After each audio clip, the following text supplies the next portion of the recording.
ยา Power Ranger នៅស្រុកខ្មែរនៅក្នុងខេត្តសៀមរាបណាតំណងមែនតែម្ដងមកប្រុសម្នាក់នេះគាត់គឺជាអ្នកលក់ស្ករទាញនៅក្នុងខេត្តសៀមរាបជីវប្រវត្តិរបស់គាត់គឺកំសត់ណាស្ទាវណាមិនដឹងទេតែស្ទាវនេះគឺតស៊ូមែនតែគាត់បានសម្រេចចិត្តឈប់រៀនត្រឹមថ្នាក់ទី7ដោយសារតែកត្តាជីវភាពក្នុងគ្រួសាររបស់គាត់ទៅធ្វើជាកម្មករសំណង់ប៉ុន្តែការធ្វើជាកម្មករសំណង់ហ្នឹងគឺវាអត់ស្រួលទេគឺវាលំបាកប្រើកម្លាំងខ្លាំងហើយបងប្អូនរបស់គាត់ហ្នឹងគឺហៅគាត់មកលក់ស្ករទាញហើយការលក់ដំបូងហ្នឹងគឺបានត្រឹមតែ10000ទេប៉ុន្តែគាត់មានតិចនិចក្នុងការធ្វើទីផ្សារណាទីផ្សាររបស់គាត់ហ្នឹងគឺតែងខ្លួនជា Power Ranger ដោយបងប្អូនបានឃើញក្នុងវីដេអូហ្នឹងចឹងគឺគាត់តែងផងគឺគាត់រាំផងអ្វីដែលសំខាន់ហ្នឹងគឺគាត់អត់លក់នៅមួយកន្លែងទេគឺគាត់ជិះឆ្វែពេញនឹងមិនថានៅភូមិប្រដាក់នៅខាងមកជំនាញខាងអង្គរវត្តខាងប្រាសាទអីហ្នឹងគឺគាត់ជិះឆ្វែពេញនឹងឯងខ្ញុំចូលធ្វើការសំណងដល់ពេល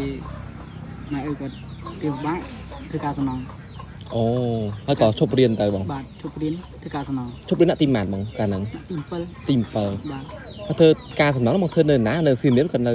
សៀមរាបហ្នឹងអូមិនបងបាទបងកើតគាត់ឲ្យចាប់អាជីពមកខាងធ្វើស្ករទាញវិញបាទហើយការដំបងទិញលក់ថ្ងៃដំបងលក់បានប៉ុន្មានបងលក់បាន10000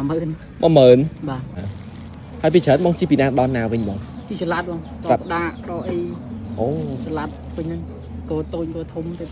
បាទហើយនៅក្នុងវីដេអូនេះគឺខ្ញុំបានជួបគាត់នៅមកជំនាញខាងប្រាសាទអង្គរវត្តណានិយាយទៅគឺអាចនិយាយបានថាចែកដនដែរជានិស័យមួយដែរដែលខ្ញុំបានជួបគាត់ហើយបានសម្ភាសហើយក៏បានចែកម្លែកបទពិសោធន៍នេះទៅដល់បងចាមិនថាការងារអីក៏ដោយឲ្យតែជាការងារឬក៏មុខរបរត្រឹមត្រូវដែលមិនបៀតបៀនឬក៏មិនកេងប្រវ័ញ្ចអ្នកណាទេគឺធ្វើទៅគឺអត់ខុសទេបងប្អូននៅពេលដែលខ្ញុំបានឃើញគាត់គឺខ្ញុំពិតជាមានការគោរពនិងកោតសរសើរគាត់មែនគាត់នៅក្មេងប៉ុន្តែគាត់មានឆន្ទៈនិងការតស៊ូខ្ពស់នៅក្នុងជីវិតណាហើយចំពោះការតែងជា Power Ranger ហ្នឹងគឺមាន2នាក់មានប្អូនគាត់ម្នាក់ហើយនិងគាត់ម្នាក់នៅក្នុងខេត្តសៀមរាបផ្ទាល់តែម្ដងដូច្នេះសម្រាប់បងដែលគាត់រស់នៅក្នុងខេត្តសៀមរាបឬក៏អ្នកដែលគាត់ធ្វើដំណើរទៅលេងខេត្តសៀមរាបចាពេលដែលឃើញគាត់ឬក៏ឆ្លងកាត់អីឃើញគាត់អីចឹងគឺអាចហៅគាត់ឈប់ទិញបានចាជួយគ្នាអីចឹងទៅហើយចំពោះវីដេអូបងអូនគឺមានតែប៉ុណ្្នឹងទេជួបគ្នានៅវីដេអូក្រោយអរគុណបាយបាយ